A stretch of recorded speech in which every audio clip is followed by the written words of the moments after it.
Act 1, Scene 1 begins on a street in Rome. We immediately meet Flavius, Marullus and some commoners.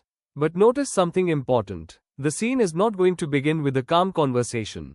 Instead, the very first interaction is an argument. Flavius and Marullus are angry because these commoners are outside celebrating instead of working. So, as we move through the scene, keep one question in your mind. Why are these common people celebrating, and why are Flavius and Marullus so angry about it? Flavius begins with, hence, home, you idle creatures get you home. Let's simplify this. Hence means go away from here.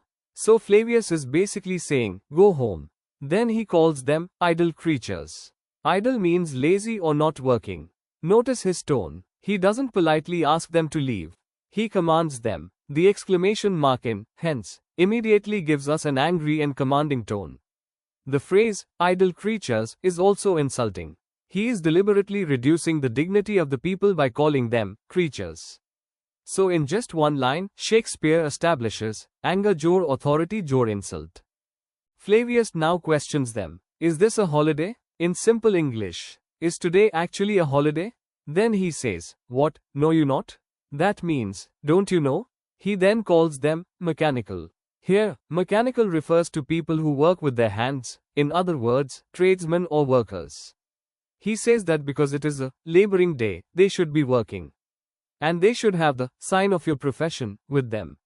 The sign of a profession means something that identifies their occupation. So Flavius is essentially saying, you are workers. Why aren't you carrying the things that show what work you do? Notice how many questions Flavius asks. These aren't genuine requests for information.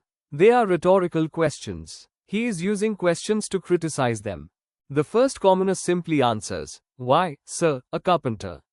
He identifies his profession, but notice that Flavius immediately begins questioning whether he really looks like a carpenter. This creates an interesting contrast. The commoner gives a simple answer.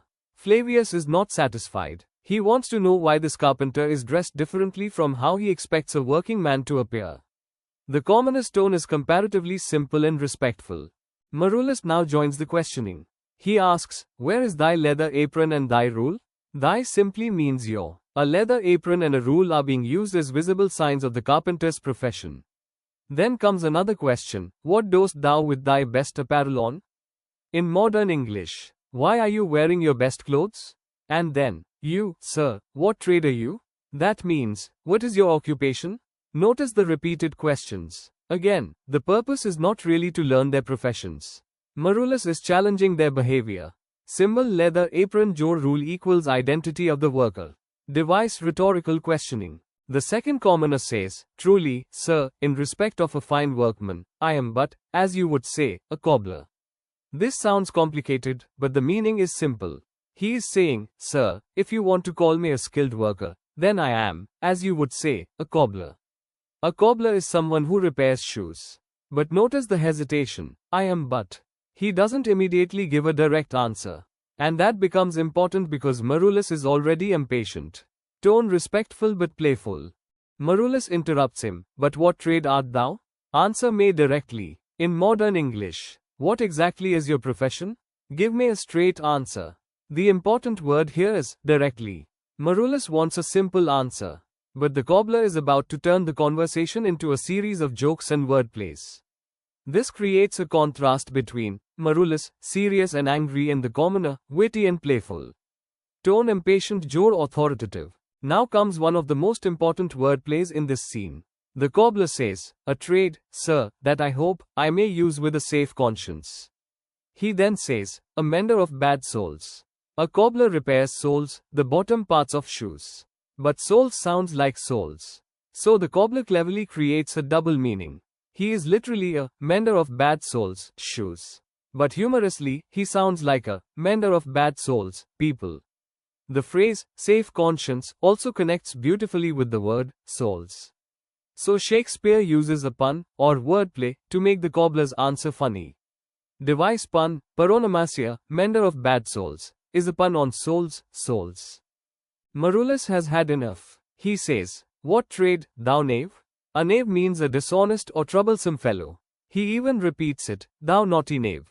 The repetition shows his growing irritation. And again he asks, what trade? The commoner's wordplay is entertaining to us. But Marulus is not amused. So the tone changes from questioning to openly insulting. Devices repetition insult rhetorical aggression. Tone irritated jor insulting. The cobbler remains clever. He says, be not out with me. In simple English, please don't become angry with me. But then he adds, if you be out, sir, I can mend you. Now comes another joke. Out can mean angry or upset. And because he is a cobbler, he says, I can mend you. In other words, if you are upset, I can repair you, just as I repair shoes. Again, the cobbler uses his profession to create humor. Device pun, wordplay. Tone playful jor teasing. Marulus doesn't understand, or doesn't appreciate, the joke. He asks, what meanest thou by that? Meaning, what do you mean? Then he calls him a saucy fellow, someone who is disrespectfully bold. And the cobbler delivers the punchline, why, sir, cobble you. Since a cobbler repairs shoes, he is basically saying, I will repair you like I repair shoes. The humor comes from treating a human being like a damaged shoe. Device pun jor comic irony. Flavius now asks, thou art a cobbler, art thou? In modern English. So, you are a cobbler, are you? The question sounds simple, but the repeated questioning throughout this conversation shows how determined Flavius and Marulus are to identify and challenge these workers. The cobbler has also revealed himself as clever with words. So there is an interesting contrast, authority versus wit. Device questioning, verbal irony. The cobbler now gives another clever answer. All that I live by is with the awl. And awl is a tool used by a shoemaker or cobbler. But it sounds like, all. Then he says, I meddle with no tradesman's matters, nor women's matters. That means, I don't interfere in other people's business. Then he says, but with all. So once again, Shakespeare gives the cobbler a pun based on the word all. The cobbler is essentially saying, my business is shoes, and only shoes. But because of his clever language, the scene becomes comic. Device is pun, all. Wordplay humor. Now the cobbler takes the joke even further. He calls himself a surgeon to old shoes. Of course, a surgeon normally treats people. But this cobbler treats damaged shoes. So Shakespeare creates a humorous metaphor, cobbler surgeon. Shoes patients. Then he says, when they are in great danger, I recover them. Recover means repair or restore them. So the cobbler is exaggerating the importance of his profession in a funny way. Instead of saying, I repair shoes, he makes himself sound like a highly important medical professional. Device metaphor jor comic exaggeration. The cobbler continues proudly. He says that respectable men have walked on leather that he has worked on. Neat's leather refers to leather made from cattle hide. The important phrase is, my handiwork. He is proudly talking about the shoes he has repaired. There is humor here because he is speaking about his ordinary profession with almost grand importance.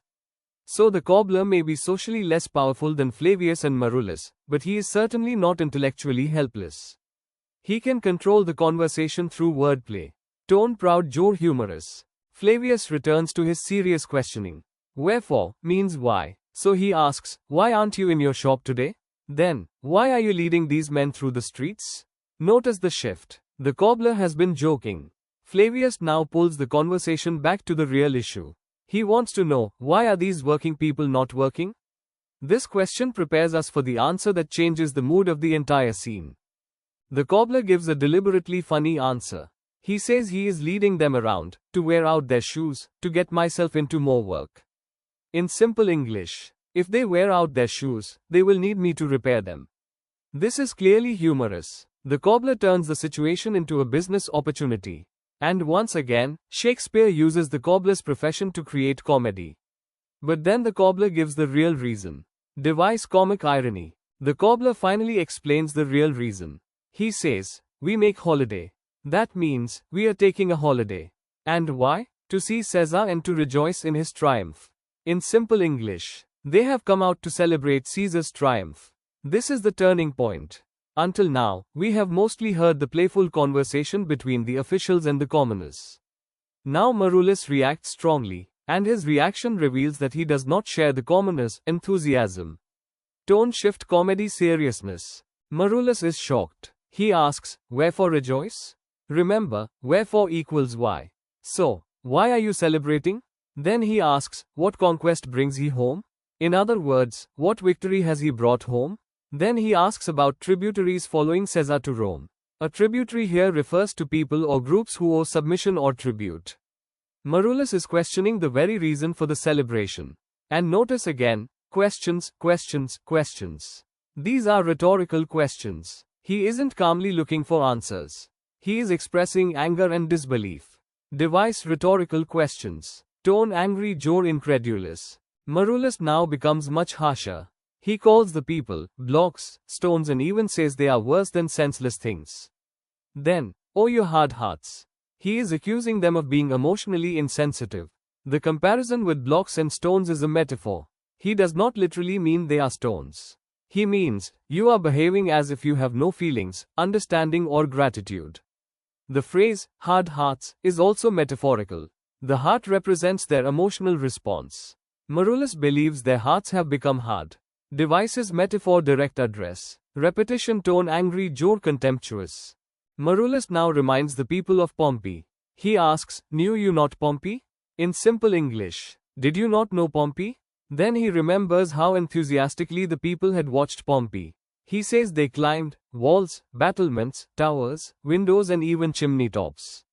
Look at the progression. The locations keep moving higher. This creates a vivid visual image of people desperately trying to get a better view.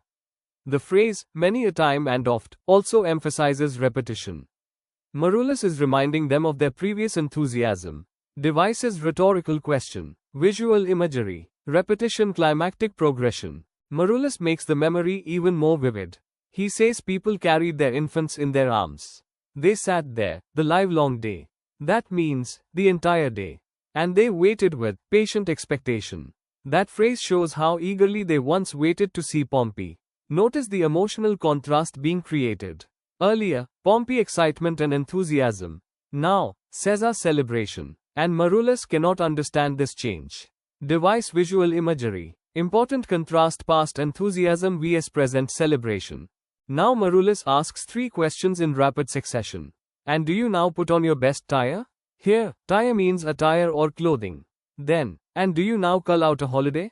Cull out means select or choose. And finally, and do you now strew flowers in his way? Strew means scatter or spread. Look at the repeated structure, and do you now? This is anaphora, the repetition of words at the beginning of successive lines. The repetition makes Marullus's anger stronger. It sounds almost like an accusation being repeated again and again. Device anaphora exam phrase repetition emphasizes Marullus's disbelief and anger. Now Marullus reaches the emotional heart of his speech. He says that Caesar's triumph comes over Pompey's blood. The image of blood represents the death and destruction associated with Pompey. Marullus sees the celebration as morally wrong. The people are celebrating someone whose triumph is connected, in Marullus's view, with Pompey's blood. And then comes the command, be gone. The tone is no longer playful. It is furious. Marullus wants the people to leave immediately. Symbol blood equals death and suffering. Tone furious jure accusatory. Marullus commands the people, run to your houses.